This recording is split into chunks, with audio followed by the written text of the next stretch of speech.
Greetings, Shas'Os. Hope you're all well and enjoying your Christmas time with family and friends. So, apologies for being absent recently. I've been very busy, doing lots of tournaments. Just come back from the WCW in Atlanta, the Warhammer World Championships run by Games Workshop, and also straight after that, I went straight to Leicester. So I've been very busy, and I've also been working on a lot of things behind the scenes within my Discord. I've added a new section to the Shas'O package, which is the tournament reviews. So once a month, one of the major tournaments that I go to, I do a full deep dive review of round by round. So if you're wanting to know more, check out the links below and have a look at the different packages. There's one for all, and there's some extremely good content coming your way, especially with the faction focus stuff that I'm going to be working on. Right, speaking of faction focus, what I wanted to do is I'm a little bit behind, so I'm going to be playing catch up over the next couple of days. With the GROTMUS calendar launched by GW, you're getting a new detachment every day. And a lot of content creators are out there have already reviewed the documents in full, and obviously you can go out there and get all that juicy information from them. What I'm going to do specifically is I'm going to be doing videos on reviewing the key components of these detachments that we as Tau players need to be aware of, and how to beat them, or at least how to put in particular pieces in your list to help you against these detachments. So the first one we're going to review today is going to be the Death Guard detachment, the FlyBlown host. So let's deep dive straight into it. Now, let me just load up the document. So what does it do? The Verminous Haze. Death Guard infantry in the army that are not embarked within a transport have the scouts of 5 inches and stealth abilities. So what you're going to have here, excuse me, it's a very honest way of playing 40k. You're going to have lots of infantry bodies flooding the board. They have stealth and scout move 5.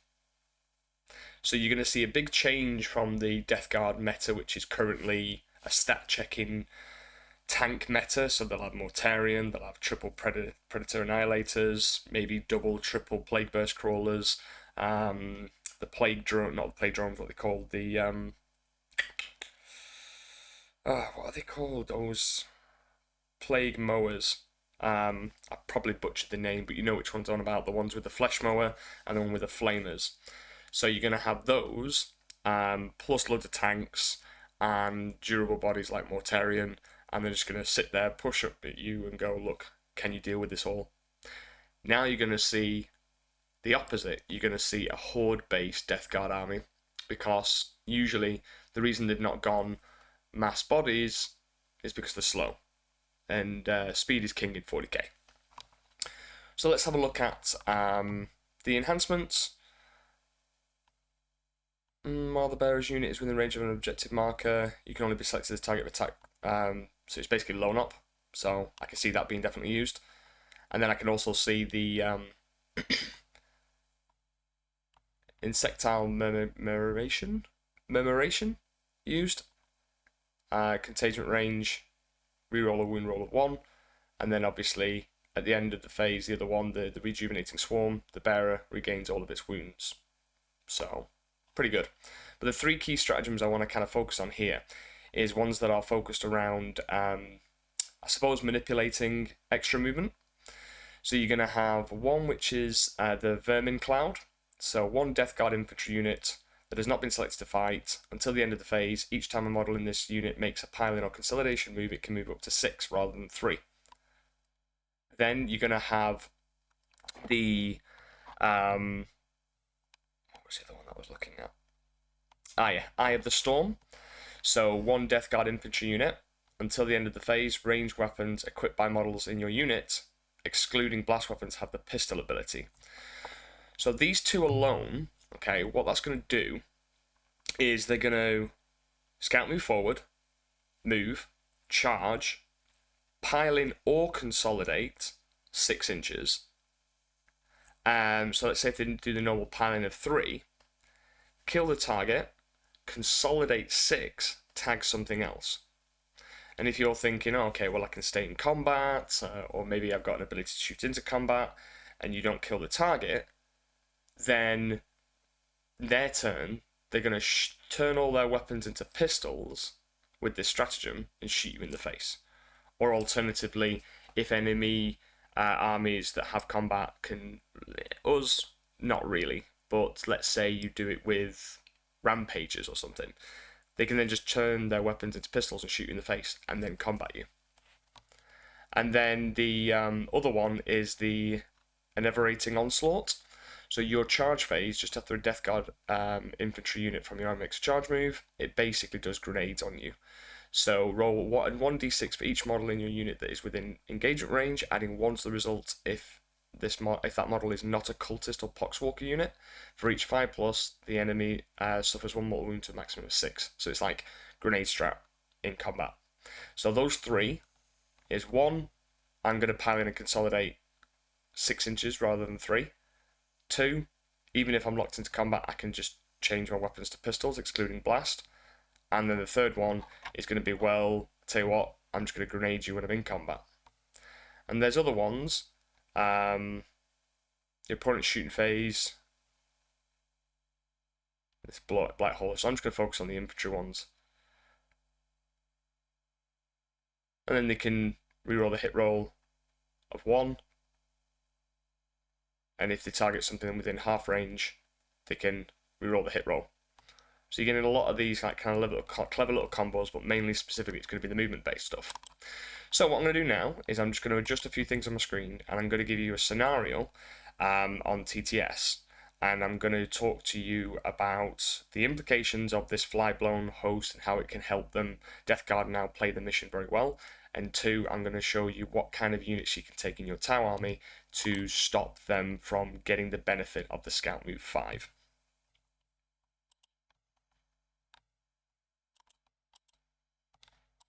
Let me just adjust a few things on my screen.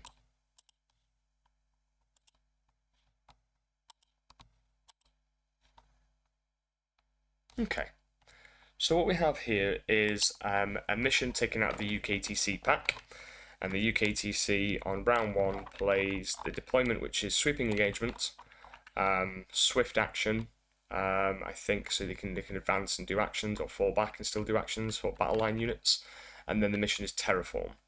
So terraforming being the one where when you control objectives in no man's land, you can terraform an objective. So you can't terraform your own home field, but you can terraform the enemy's deployment zone objective marker and the ones in no man's land. You score 4 VP for each objective marker you control and 2 VP for each objective marker they have terraformed. And once you've terraformed an objective, somebody else cannot terraform. So what we've got here is a standard Death Guard. I've just taken a couple of units just to showcase. This is not like a 2,000 point army. This is just a couple of units that I handpicked to show you what they could basically do. So you've got this big unit of 20 Poxwalkers here, big unit of 20 Poxwalkers here, and you've got a big unit of 10 Plague Marines with all the kind of special weapons like the plasma guns and the flamers. You've got a Foul Blight Spawn with its own flamer, and then you've got 6 Death Shroud Terminators with Typhus. So what they're going to do now is they're going to frontline their deployment because they've got Scout Move 5. So they don't really care about kind of tucking in things from deployment. They could just frontline it and then use a Scout Move to kind of get into cover or to hide to safety or push forward. So if you imagine that these units that I've set up aren't there, if they go first, they can Scout Move and then move these Poxwalker units onto objectives and then follow it up by just advancing, Scout Moving and then advancing really tough Death Shroud Terminators, or even just moving them 5 and then putting them out in the open and start to terraform. They could put so many bodies on an objective that you have to respond to them. So traditional builds like Kion or Retcad, Kion really wants to activate later because, you know, sustain hits 1 and 2. But if a Death Guard player just yeets his entire army onto objectives, you have to do something about it. Otherwise, if you don't, they'll terraform this one, terraform that one, and terraform this one. And then they'll get 2, 4, 6, and then they'll continue getting 6 points a turn. You just lose the game straight up. So Death Guard have now got this extremely good power to force engagements on their terms, because if you don't deal with it, they'll just get points and win the game. So traditional 40k, points win games. So the other thing they could do is if we now reset up the scenario, let's just say you infiltrate a unit here to block them. What they'll now do is they will use, they can't scout move because let's assume that you've done them 9 inches away from the deployment line, and then they move their normal movement, and then they'll charge you. So that'll probably need like a 5-inch charge, so let's just measure the distance. So it's what? It's just over 9 away, so it'll be a 5-inch charge if they're movement 5. So they'll charge in, and then they'll use this unit that you've kind of given them because you've wanted to stop their scout move, and they'll charge everything in there. And then what they'll do is, let's say for example, they'll move, and they'll charge, and then they'll have a couple of models move this way, so they go on objectives, and then they'll obviously be charged as well. And then what they'll do is they'll kill this unit, and then they'll pile into the objective, consolidate into the objective. They could consolidate 6 if they wanted to, so they could actually spread them out. Then suddenly they've got a big unit spread over 2 objectives, and they've achieved the same thing because they'll just push. Yes, they can't scout move because you blocked them off, but they'll just send everything and use that unit that you've presented them as a, what we call like a leapfrog, and they'll just get close to you, and then they'll have the entire infantry army on this line here. So yes, in blocking off scout moves is very important, and you can do that very well with infiltrators, but it does have a warning to it, and the warning is you've stopped them from doing what they wanted to do, but in reality they're just going to use that unit as a free leapfrog, aka a charge. So, or like a springboard if you will. So what I've got here then, now that we've established that, and obviously all of this that they've got can scout move, I have set up 2 things. So we have access to Pathfinders, and I know a lot of you will already know this combo, because if you've been playing Tau for any amount of time over the last 6 months, you'll have heard the Grundy maneuver mentioned, and if you're maybe new to Tau, let me explain a couple of things. So Pathfinders have access to a drone, and one of the drones that they can have is a recon drone. Now you've got a couple of options. You've got 3 special drones available to you. You've got a grav drone to -2 to the charge. You've got a that's the grav inhibitor. You've got the pulse accelerator drone, which extends your range of your guns by 6, or you've got the recon drone. The recon drone allows you to infiltrate a unit of Pathfinders.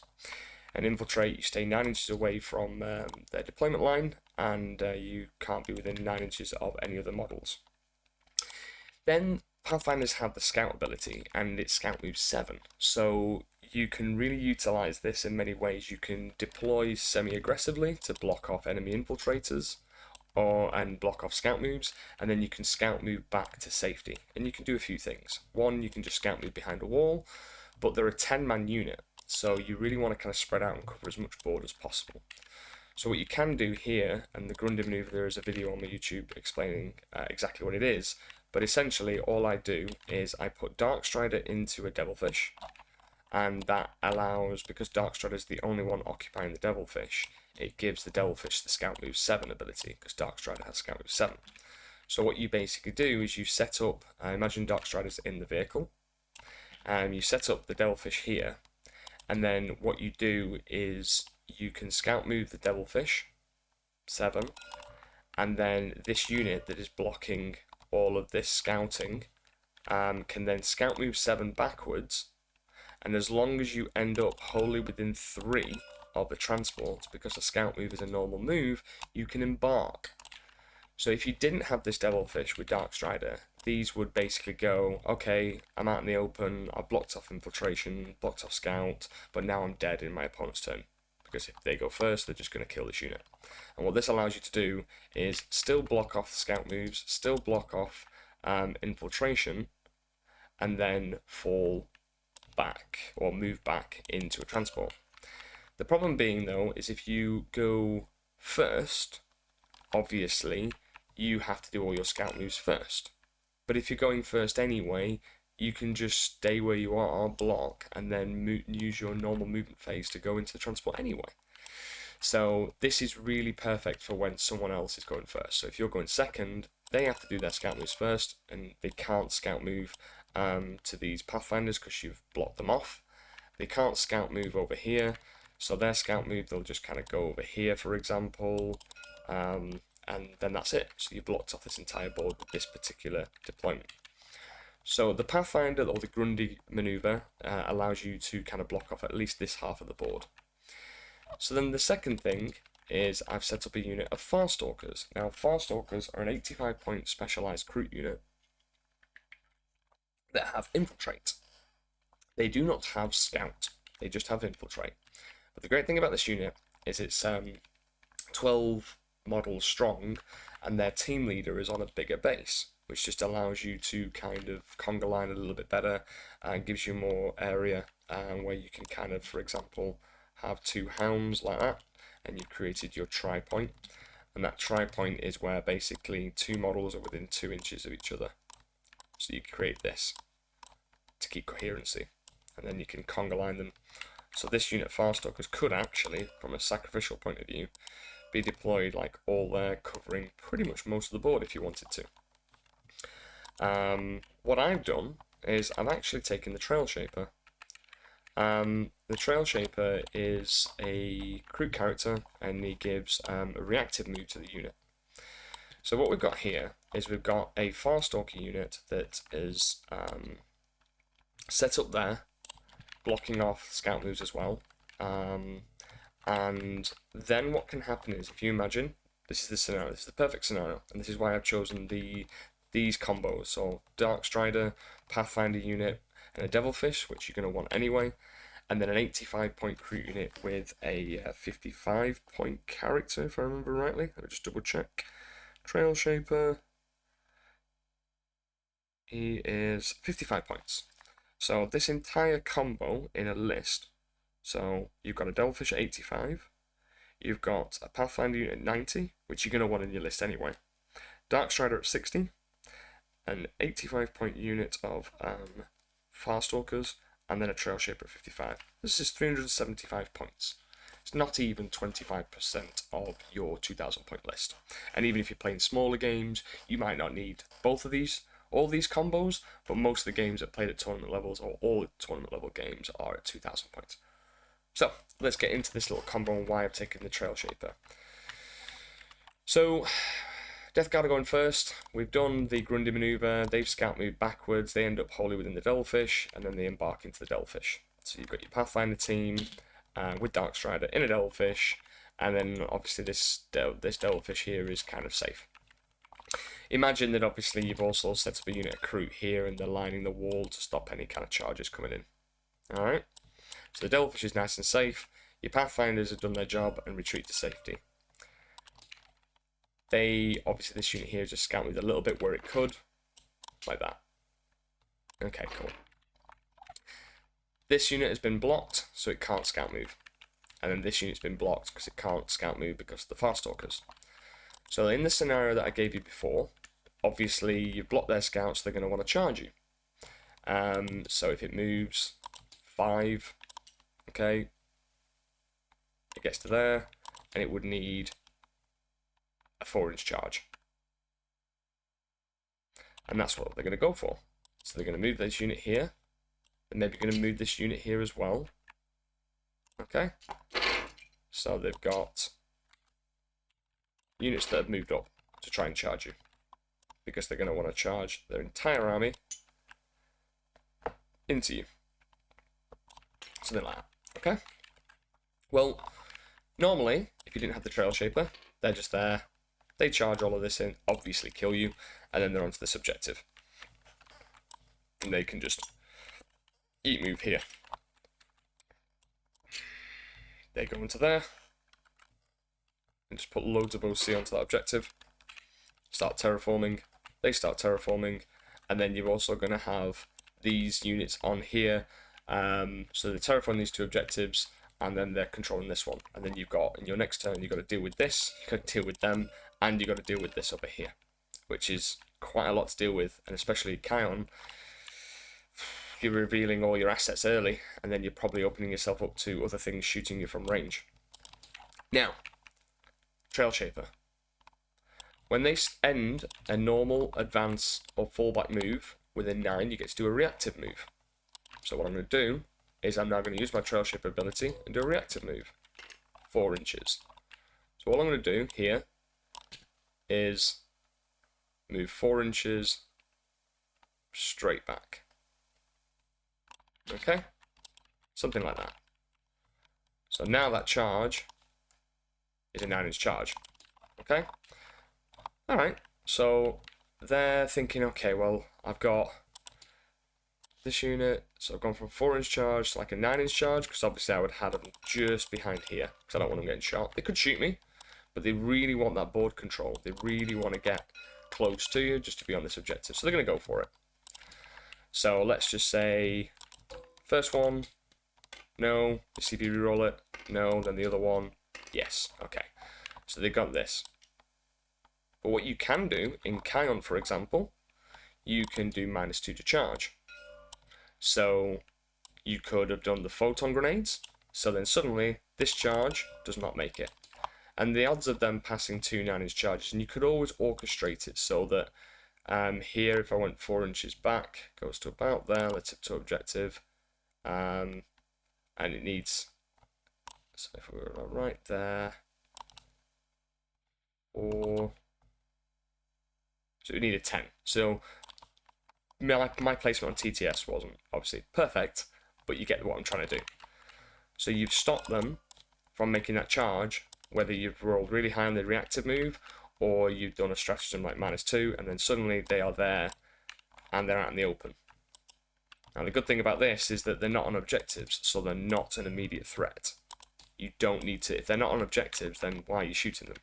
Because you can mitigate their ranges and their charges by just staying outside of their shooting range, using Riptides at a long range here, if you really wanted to, but then that allows you, with this move here, because they're not on objectives and they're not threatening the scoreboard, you can now deal with this unit and that unit. So you could send breachers, pathfinders, go and shoot this poxwalker unit off the objective, and then obviously dumpster fire and put everything you possibly can into this unit, because you could send out like a unit of Kroot to auto-see them, but these Death Shroud Terminators have like flamers, so you'll probably just get toasted and roasted. So, key thing here is looking at your lists and just putting in a few little tech pieces to deal with some of these threats. Now, obviously there's going to be over, probably 30 detachments or combos over the next month, so you're probably not going to be able to tech for them all, but these are some of the things that I want you to start thinking about. So rather than looking at, oh my god, this detachment's super powerful, how can we win against this? Like the Necron one has had the internet blown up in storm, like, oh my god, it's broken, and so on and so forth, but there's always going to be flexibility within your list to tackle certain threats, and that's what I love about Tau. Tau is a very kind of balanced, always been a balanced index in this 10th edition and a balanced codex. It's got lots of tools that you can utilize to fix certain problems presented to you. So I'm going to be going through each of the detachments that have been out, and I'm going to probably hopefully catch up by the end of like mid this week, and then I'm going to be doing one a day when they come out, and I'm going to be giving you these top tips on how to tackle and how to beat these new detachments, but in a very fundamental way, rather than giving you information overload or going into all the different combos, because at the end of the day, there are better specialists out there that know the factions that have probably already done content or will be doing content on this, and I really want you to support other content creators and go and give them like, subscribe, and listen to their content, because they are going to be putting out some very decent information. But for me, I'm going to focus on the bread and butter, which is giving you the Tau tools to tackle the new detachments that are coming out. So hopefully you've enjoyed this episode, and I will look forward to giving you the next couple of ones over the next couple of days. So take care, speak to you all soon.